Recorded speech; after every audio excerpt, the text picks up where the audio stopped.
Hi, thank you for the opportunity, and for today I will talk about the progress of my research project about digital traditional games interactive installation for public places.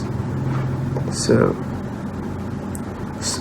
let's start with the phenomenon in Indonesia. So the first one is traditional games are being forgotten in this generation, and then children tend to be more addicted to their gadgets because they find it more fun and more interacting. And then the third phenomenon is the lack of children motoric stimulation activities. So children's nowadays like to spend the most of their days playing gadget and playing games inside the house rather than go out and exploring the world and just go outside. So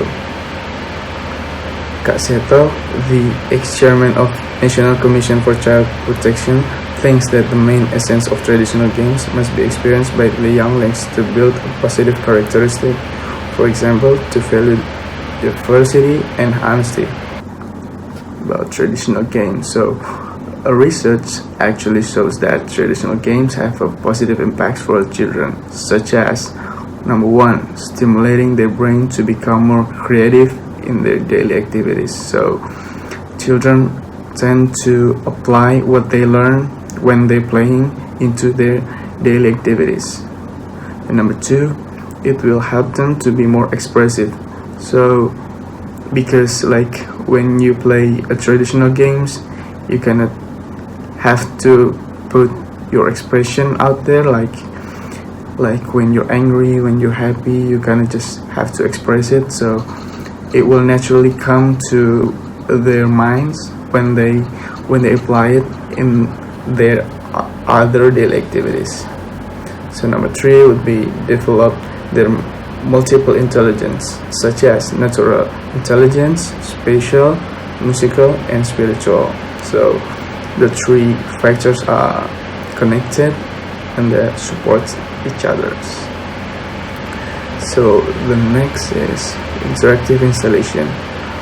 Digital media is one of many media that the younger generations are familiar with.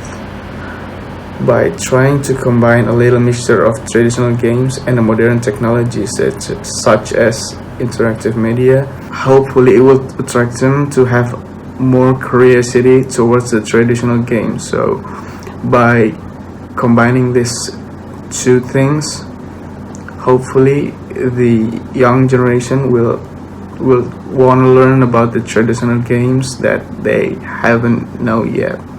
So for the target audience, I separated it into a two category. For the first one, the primary target. The primary target would be the young generation between 7 to 11 years old, which is in their primary school student. So the goal is to educate them about the traditional games that the Indonesian old generation used to play. And the secondary target is the older generation between 25 to 40 years old.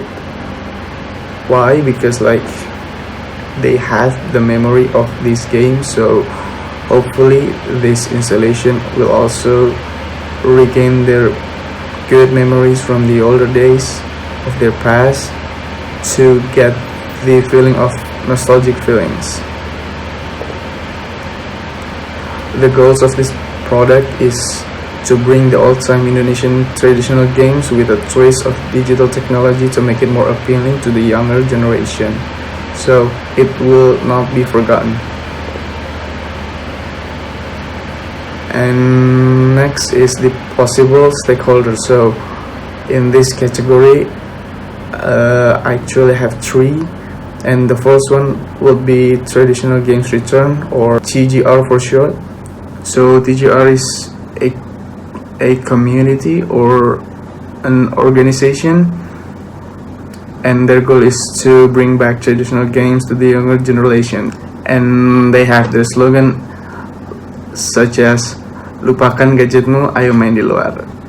TGR is based on Jakarta with the ambassador in some location in Indonesia. So there are several ambassadors spread in Indonesia.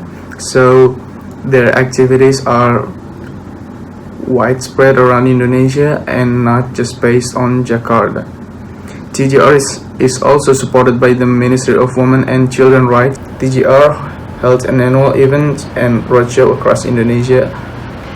And the second possible stakeholder is Kampung Dolanan. So Kampung Dolanan is a community built to conserve traditional games, which is the main purpose is about education, culture, social business, and creative industry. Kampung Dolanan is based on Surabaya, and they are actively doing roadshow and annual events around Java Island. And the third possible stakeholder is Komunitas Teman Main. So Teman Main is a community started in 2015 without any intention for profit. So their main purpose is to bring back the traditional games and to bring the positive attitude that traditional games has towards the kids, to have an honest and good sport personality. So the opportunity of the products there are several opportunities for this product to be developed in Indonesia, such as number one, not many competitors exist in Indonesia. So in this specific kind of fields, there's not many that has been exist in Indonesia. And then number two, the governments are supporting to bring back old games to the public's attention. And number three, offering a new experience for public to try traditional games with a mixture of technology to make it more appealing to the public mass. For the product competitor, I choose Social Tree in Changi Airport because they have so many good things about them, such as number one, they have multiple user interaction at once, so a lot of people can play along, and you don't have to wait for your turn, so you can play along with your friends. And number two, it attracts people attention by the look, so it has a big facade, so people tend to look at it and go towards it. And number three, it is easy to understand and has a simple comment. So the main things about a public installation is to have a simple command and easy to understand for the publics, because they will not spend so much time in the installation. And then the next is personalized visual contents from each user. So each user has their own contents that being uploaded to the tree, so they can see their own faces in the screen. And then the last is it take a short amount of time because it has a simple command and easy to understand. And this is the product benchmarking. So the first one is Blue Interactive Gym. They use multiple sensors to get the best and the most accurate result to the interaction. And number two is ASB Lumiplex. So the pros of this product is they use a LED glass display, so the displays tend to be more vibrant and more clear compared to the other three products that use a video projector. And the third one is Magic Floor. It's using one video projector and has a small dimension, so it is easy to people if they want to bring it around and to make it mobile. And the last is Interactive by Electroland. They use a touch sensor, so it is more responsive than the three others because it is directly from the touch, not from detecting a source of light. So the target markets, the first one is the segmentation. For the geographic, I choose Surabaya, and the gender is unisex because it doesn't matter for the gender for to play this game. And the third, the education. As I mentioned earlier, the primary target is the primary school students around 7 to 15 years old. And the psychography, number 1, lack of interaction with outside world. Number 2, addicted to digital content and gadget. And 3, lacks of physical activities. So for the product positioning, the motion magics tend to be more annual use, like you use it on a party or something, but it has an educational value in it.